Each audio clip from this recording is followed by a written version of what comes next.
Hello everyone, my name is Kitetsu and welcome back to my channel. It sounds like big things are going down with Magic and I want to talk about what we've heard so far. They give us just enough clues to be able to kind of piece things together for ourselves, but let's just start with the huge thing. Arcane Bolt and Mystic Shield. They're the two staple spells that we use in all of our games, and let's face it, who doesn't drop a Mystic Shield immediately every time they play this game? It's probably the most used spell I've cast in my time in Age of Sigmar. The way it worked before, you had a casting value of a 6, which was already very easy to cast. And then you can either pick the caster or a unit within 18 inches, and you can add 1 to their save rolls, which is pretty epic. I've played games where I was going up against Archaon and the first thing I would do is throw up a Mystic Shield, and you'd think, well, do I do the Arcane Bolt and go for the damage, or do I protect myself? Ultimately, you're better off surviving and not dying so that you can keep dishing that damage out.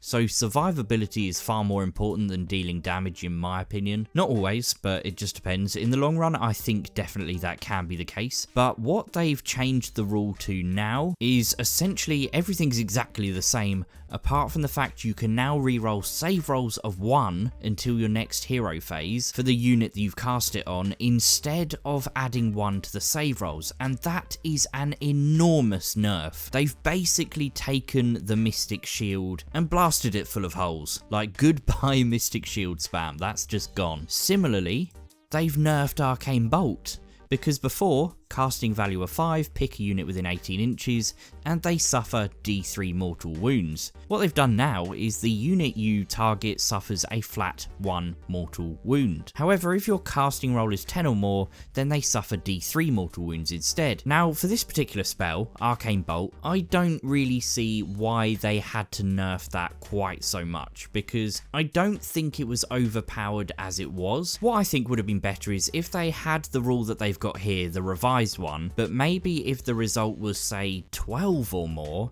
then it did D6 mortal wounds or something just absolutely crazy. I do like the idea that if you kind of cast it with twice as much enthusiasm, I guess, or skill or whatever a higher dice roll means, then it's going to be a more powerful spell, and I like the randomness to it, but at the same time it did feel perhaps a little bit unnecessary. Maybe they're anticipating just a much larger amount of wizards in this edition due to all the changes they're making. To be honest, I've never gone up against Tzeentch, even though I've heard they can be absolutely devastating. And I don't know what the situation is now, but I know they were at one point very much one of the top tier armies. So maybe Arcane Bolt spam was a thing that I've just never come across, but to be honest, it seems a bit random.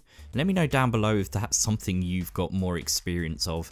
But the Mystic Shield one, I was horrified when I read this. I was like, what have you done? It's the spell I use all the time, and I'm sure most of us do. But then it got me thinking, well, now the dust has settled, I thought, do you know what? I actually think this is good. The fact that everybody uses it, the fact that it is such an intrinsic part of all of our strategies when we play this game, suggests that it is actually a little bit overpowered.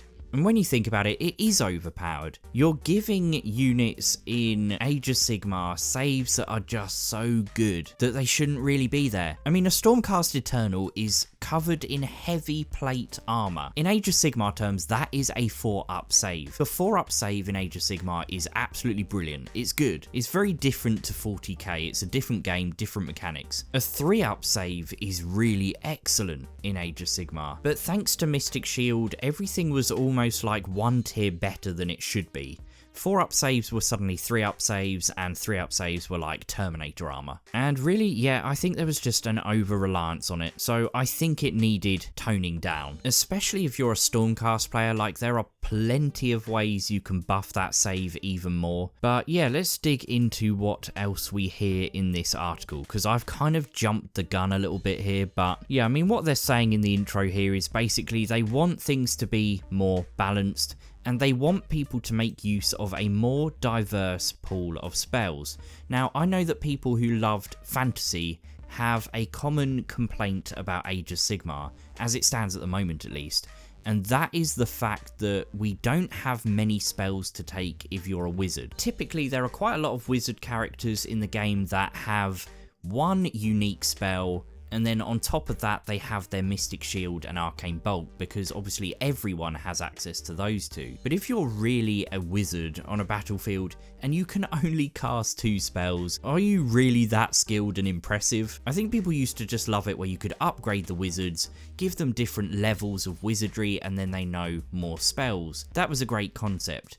And to be honest, what they've come up with now is just as exciting, but a very different system. And basically, where we before had just Arcane Bolt and Mystic Shield as like our kind of toolbox that everyone had access to, now that is massively bigger. What they've written here is actually a bit of a criticism that I've got of what their solution is, but we're going to come back to that in a minute. So again, skipping right down to tell you about that solution I was talking about. If your army doesn't have a battle tome or spell laws to choose from yet, interesting that word yet, I didn't really pick up on that before, maybe that's telling us that all factions will get them at some point, but that could be wishful thinking. There's plenty of exciting stuff on the way. The new edition brings with it a whole lore of magic's worth of spells for almost every realm, depending on where your battle is taking place. For example, in Haish, which is the realm of light, they've given us an example of a spell, and that is just one of 7 spells available for Haish, one of 7 realms. That means there's nearly 50 new spells to throw around. That's pretty cool. It means you're going from having a list of 2 spells that everyone has access to suddenly having nearly 50. Let's just quickly look at Banishment as well as an example of one of these new spells.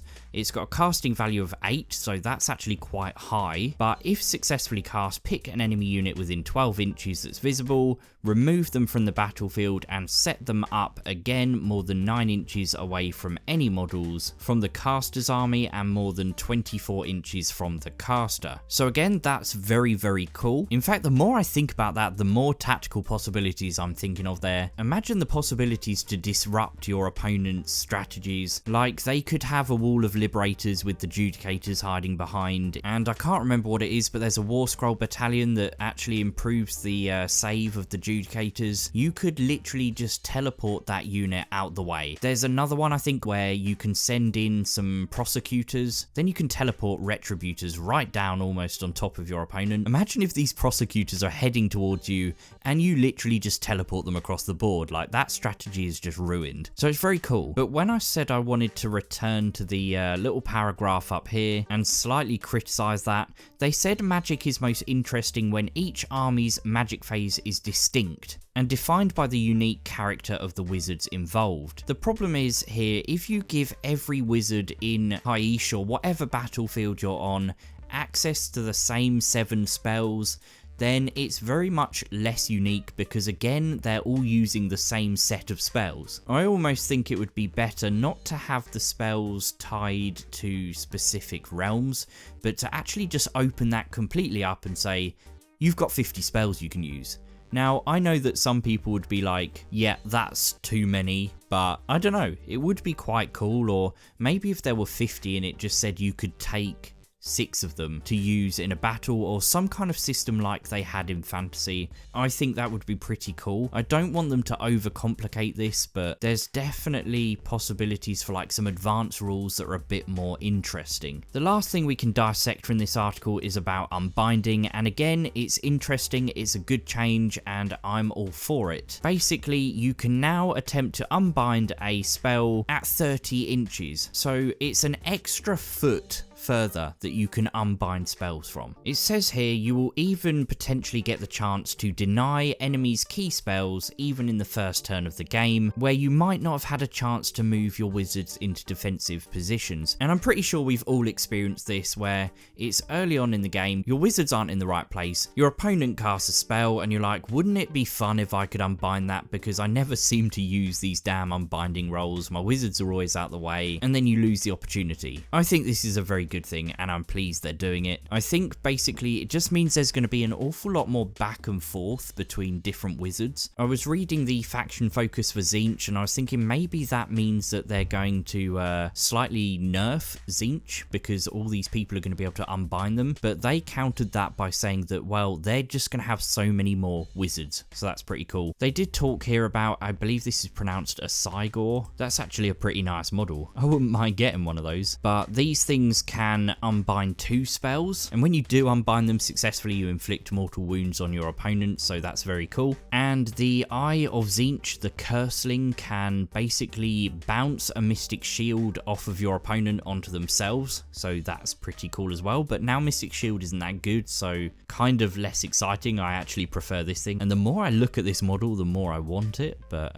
yeah, the video's probably already getting a bit long, but the last thing is we don't know much about these endless spells yet, but they do look really cool. I really hope tomorrow they don't give us loads of information about this to make this video already out of date as I upload it. But we all saw these gorgeous looking new spells. They previewed the first one months ago, and then at Warhammer Fest they showed us a whole load of new ones which looked even better in my opinion. Like, look at that, it looks so cool. It's a flaming set of jaws that rampages around the battlefield. What's not to love about that? But these are called endless spells. What this one does is it's literally a model that you use to travel around the battlefield, and I don't know how you dispel it or unbind it or stop it, but basically it moves around the battlefield. I'm guessing it flies because it says it moves across models, but anything that it moves over or ends within 1 inch of at the end of its move suffers D3 mortal wounds, and all of those models subtract 1 from the bravery as well. Like, who wouldn't be terrified with that flying towards them? But it says they're going to be talking more about these endless spells soon, and I think they even, yeah, here we go, they even mention it at the bottom of the article that I started off reading about as well.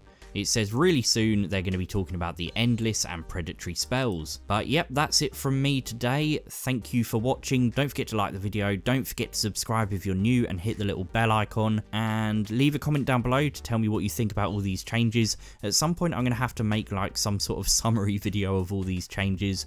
But anyway, thank you very much, and I will see you guys really soon.